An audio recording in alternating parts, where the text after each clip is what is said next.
Chapter 7 is about rational expressions, and in the first section we're going to look at the expressions and their simplification.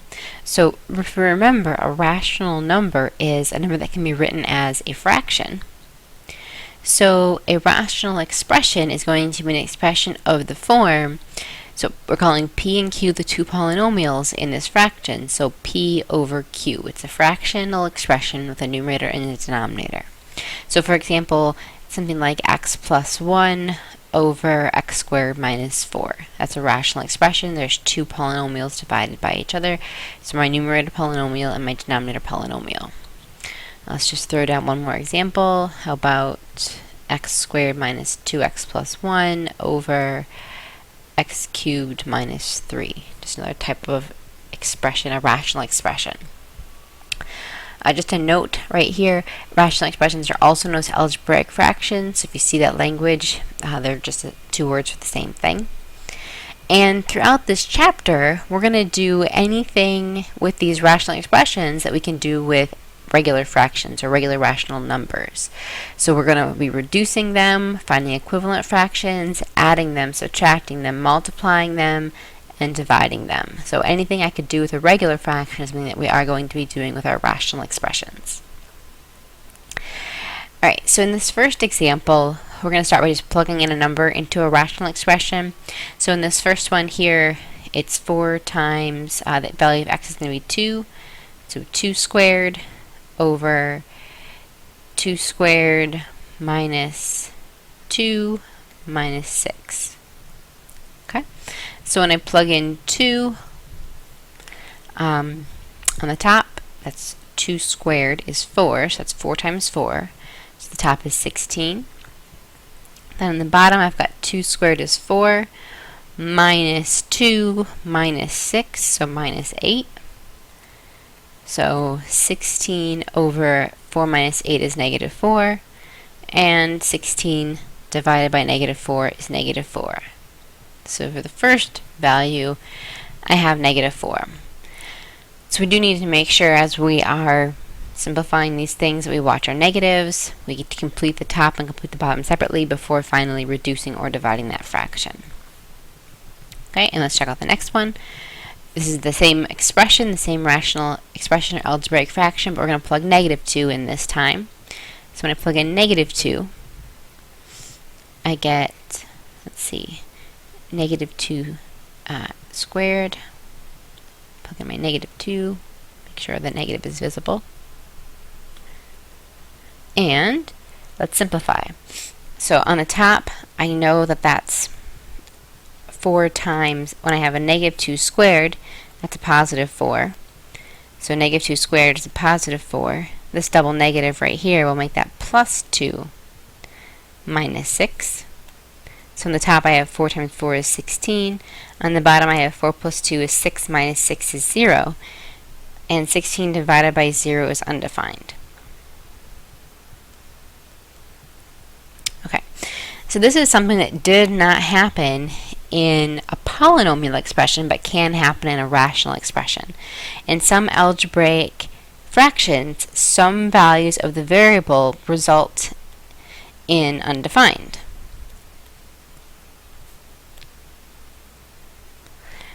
That is to say, they do not work. Since this is undefined, x equals 2 does not work for that expression. Okay, I can't plug x equals negative 2 into that expression and get a value out of it. So on the next page, we have a definition that goes along with this. A number is an excluded value of a rational expression if substituting that number into the expression leads to the expression being undefined. So that's going to happen if there's a 0 in the bottom, so that if that leads to the denominator equaling 0. So when that happens, the rational expression is said to be undefined at that value. Okay, so we need to know about these excluded values because those are values that are not in the domain of the expression. They're things that we're not allowed to plug into that expression. And I can figure those out. Looking at this example right here, I can look at that expression and figure out what number I'm not allowed to plug into the bottom, because I can tell what number would make the bottom 0. For example, in the first one right here, I know that if I plugged a 3 in for x right here, 3 minus 3 would equal 0. So if I plugged 3 in for x, I would get a 0 in the denominator. So x equals 3 makes the expression undefined. So x equals 3 is excluded. Okay, find all numbers for which the rational expression is undefined. X equals 3 does that, so that means it is an excluded value. Okay. And the next one, if I want to find out what numbers make the bottom 0, it's not as obvious as in the x minus 3 case. If it's x minus 3, oops, I didn't mean to have such a large eraser. Fix that for next time. So what I want to do, though, is I'm really trying to find out when the denominator equals 0. So we're going to set the denominator equal to 0 and solve. Okay, what number does make that denominator 0? Let's find out. Make it equal to 0 and figure that out. So if I subtract 4 from both sides, 5x equals negative 4, then divide both sides by 5. X equals negative 4/5. That number is excluded. That number is a number that I cannot plug into the equation and get a numeric value from it. It would give me undefined. It's not part of the domain of that expression. Okay. Now, in the next two here, in part C, to set this equal to 0, and again, I'm only worried about the bottom right now. When I'm looking for excluded values or places where the function is undefined, I only look at the bottom because it's dividing by 0 that's a problem. Okay. In order to figure out where this equals 0, this expression needs to be factored. So let's factor this into two parentheses. It's a trinomial with coefficient 1, so I'm going to start with t and t.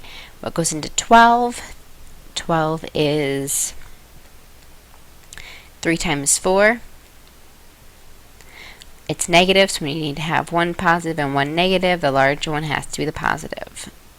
Okay, so that would add up to 1. That doesn't work. So 3 and 4 don't work. So what else goes into 12? Try 2 and 6. Larger one positive, smaller one negative. So that's going to add up to 4, so that works. So negative 2 and positive 6 equals 0. And then to solve this equation, we said each piece equals 0. So t minus 2 equals 0 and t plus 6 equals 0. So subtract, or adding 2 in this case, gives us t equals 2. And subtracting the 6, t equals negative 6 are excluded.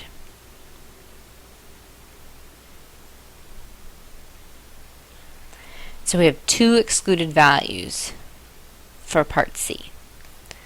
Alright, and look at part D. For part D, y squared minus 25 equals 0. Okay, and let's factor this. I recognize that there are only two terms. This is a perfect square, so it's a difference of squares. So I know this will factor into y plus 5 and y minus 5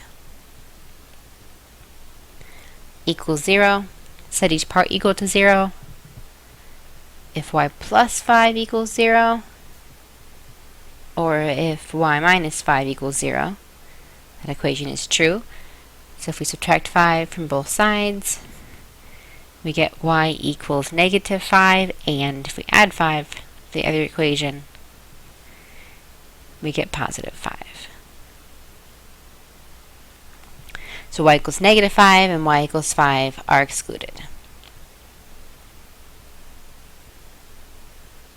Okay, so those are the two answers for this one.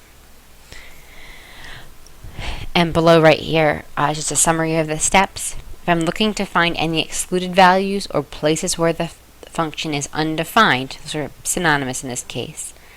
So excluded values, or values that make the function undefined. What I want to do is set the denominator of the rational expression equal to 0. Then solve that equation q equals to 0, and that will find me the excluded values. Okay, so now that we've talked about excluded values, that's something we don't have to deal with in normal fractions without algebra in them. So we're ready to talk about the things we can do that are similar to the fractions with algebra. So starting off here with reducing, we need to reduce this fraction, 15 over 21. And so when I would reduce a fraction, there's two different ways to do it. We could look at the fraction 15 over 21 and write down the factors. For example, 15 is 3 times 5, and 21 is 3 times 7. And then if we had any like factors, we could reduce that common factor to get 5/7. Now, a lot of times when we do the process, we'll shortcut it, and we'll go quicker. We'll do 15 over 21, and we'll just do divide by 3, 5/7. When we're getting the 5/7, we just can't see what we're doing right here when we're dividing this 3 out. That's the reason I wanted to write it this way first, so you could see that step of, okay, you're factoring them, you know 3 goes into both of them, so you're dividing that 3 out of both of them to get the 5/7. Okay, I wanted to show the process that way because that's exactly what we're going to be doing with our algebraic fractions. Okay, so what I need to do is know what times what I have on the top and what times what I have on the bottom, which means I have to factor. Everything I'm going to be doing in this chapter is going to require me to factor first. Okay, so let's factor. The top is a difference of squares, so that's x plus 3 times x minus 3. The bottom is a trinomial coefficient 1, so I'm going to start with x in the front of both parentheses, then 21, negative 21, so 1 positive, 1 negative, the positive is larger. 21 is 3 times 7, so 7 minus 3 is 4. That works, so the 7 is positive, the 3 is negative. So the x minus 3's cancel, and my answer here is going to be that this algebraic fraction reduces to x plus 3 over x plus 7.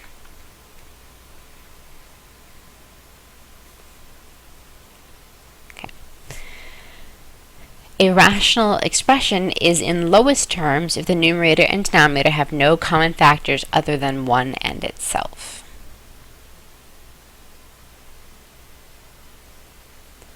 Okay.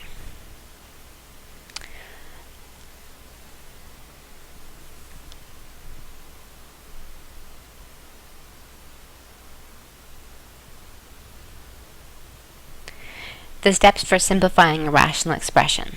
If I'm going to simplify a rational expression, I have to first factor the numerator and denominator.